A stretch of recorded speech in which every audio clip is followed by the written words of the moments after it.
Baruch atah Adonai Eloheinu melech haolam, she'akol niyeh bidvaro. Hace apenas unos días atrás falleció Elie Wiesel, una figura extraordinaria, sobreviviente del Holocausto. Creo que tenía alrededor de 87 años cuando falleció, una edad respetable. Se salvó de la Segunda Guerra Mundial, donde la gran mayoría de su familia, sus amigos, fueron exterminados vilmente.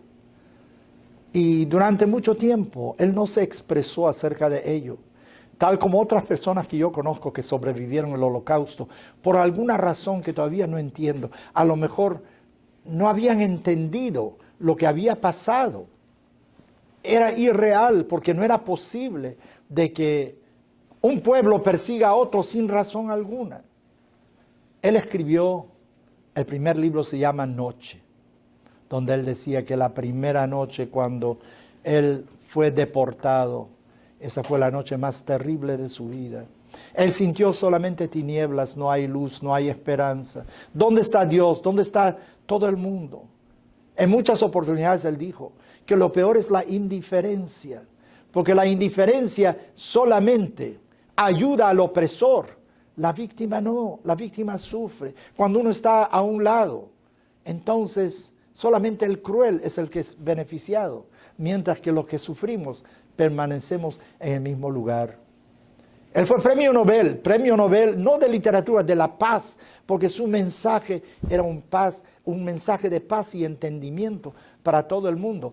El Holocausto fue la base, fue sobre lo que él habló, escribió numerosos libros, pero también estuvo involucrado en Camboya, en Bosnia. Lo que pasaba en el mundo es que él sabía de que el pueblo judío solamente está en la primera fila de los sufridos, pero nunca el único. Hay otros sufrimientos en este mundo también.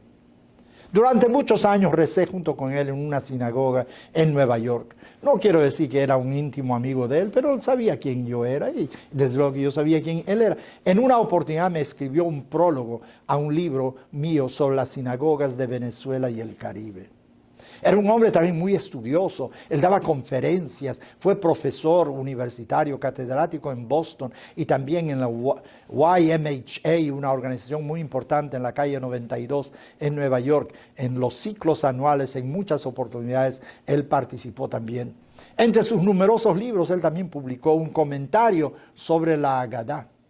Y que yo cité en la Agadá que yo también hice, lo que decía Elie Wiesel. Elie Wiesel, por ejemplo, dijo, ¿por qué hay tanto énfasis la noche del Seder sobre los niños? Uno habla, hay 4 niños que pueden estar sentados en el Seder, el Jajam, Rasha, en fin, inteligente, malvado, el que no sabe hacer preguntas. Hay 4 preguntas que se hacen en el Seder. Y también la Torah dice, Ve'ayaki shalcha binja, cuando tu hijo te pregunte, tú le responderás, Vehigadeta. De ahí viene la palabra Haggadah. O sea, está en la Torah. Todo se centra en los niños. La Haggadah es los niños. ¿Por qué los niños? Entonces él respondió, ¿saben? En Egipto había una guerra contra los niños. ¿Cuál fue el primer edicto del faraón? Maten a todos los varones. Apenas nacen, mátenlos. Y cuando no se obedeció eso, arrójenlos al río. Era una guerra contra ellos. Cuando Moisés se presentó ante el faraón, dijo, ¿quieres salir de Egipto? El faraón le preguntó, ¿con quién vas a salir? Él dijo, Bine Ureino, vamos a salir con la juventud. Ubizkeneino, con los mayores. Pero lo primero era la juventud. A lo mejor el faraón entendió eso y desde su punto de vista, Elie Wiesel sabía que si él no daba el mensaje a las nuevas generaciones, a los jóvenes, eso se iba a perder. Y él se volvió en una especie de apóstol, comunicador por excelencia de lo que pasó en la Segunda Guerra Mundial. Yo creo que el mundo hubiera querido olvidar lo que pasó en el Holocausto. Tremenda culpa. Y creo que la votación en las Naciones Unidas respondió a esa culpa que el mundo tuvo en aquel momento. Pero eso ya cambió. Personalmente yo creí que después del Holocausto se terminó el antisemitismo. Quedan algunos regazos en alguna parte, pero eso se termina, eso se terminó. Pero vemos que la historia no es así. El antisemitismo, como dicen, duerme levemente, lo puede despertar en cualquier momento. Europa está llena de antisemitismo nuevamente en muchas partes del mundo. O sea que yo creo que el mundo hubiera querido olvidar el Holocausto. Ya, hicimos algo, olvidémonos de eso. Y una de las voces que mayor influencia tuvo para que no se olvide eso fue Elie Wiesel. Pero no tan solo el Holocausto judío, él también protestó frente a otras persecuciones, a otros exterminios en diferentes partes del mundo y se convirtió en una especie de conciencia moral. Creo que esa fue la expresión que utilizó el presidente Obama cuando habló de él, una especie de conciencia moral de todo el mundo. O sea que si uno se pregunta, ¿dejó una huella Elie Wiesel? Acaba de fallecer. ¿Dejó una huella en este mundo? Sin duda alguna que sí. Sin duda alguna que sí. No tan solo sus libros, su palabra oral, su personalidad. No descansó en ningún momento. Jamás tomó vacaciones para apartarse de lo que era la misión de traer el mensaje de la enorme desgracia que ocurrió en el mundo. Pero repito, él dijo que lo peor es la indiferencia. Cuando uno no quiere involucrarse, y la mayoría de nosotros cuando ocurre un evento, una tragedia, lo mejor es apartarse para que no te involucres. Pero quien no se involucre lo que está haciendo es ayudando al malhechor, está ayudando al cruel, está ayudando al asesino.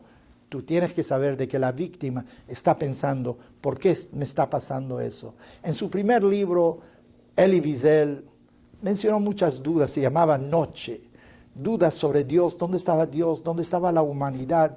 Pero mientras fue elaborando ese duelo sobre el Holocausto, sabía que no había alternativa. No sé lo que él sintió en el fuero interno de su persona, pero se condujo como un judío muy tradicional, iba a la sinagoga, obedecía nuestras tradiciones, porque sabía que aunque tenía esas grandes preguntas que formularle a Dios, no habían respuestas mejores que la de un Dios que a veces se oculta y no interviene cuando creemos que debe intervenir. Pero por otro lado, aprendimos una enorme lección de que el ser humano puede ser muy cruel. Por lo tanto, tú tienes que defenderte, tienes que aprender a luchar por ti mismo. Y quiero recordar a Menachem Begin, que en una oportunidad cuando lo fueron a visitar, ¿qué aprendes del Holocausto? Él dijo, una de las cosas es que el judío tiene que aprender a defenderse. Jamás volver a ir sin elevar un puño cuando alguien te está obligando a ir a un crematorio. Así que Elie Wiesel tuvo una enorme trayectoria en este mundo, dejó una huella muy importante y creo que el ejemplo de su vida puede ser inspiración para las nuevas generaciones, especialmente para los jóvenes, porque de los jóvenes es que el futuro de la humanidad depende.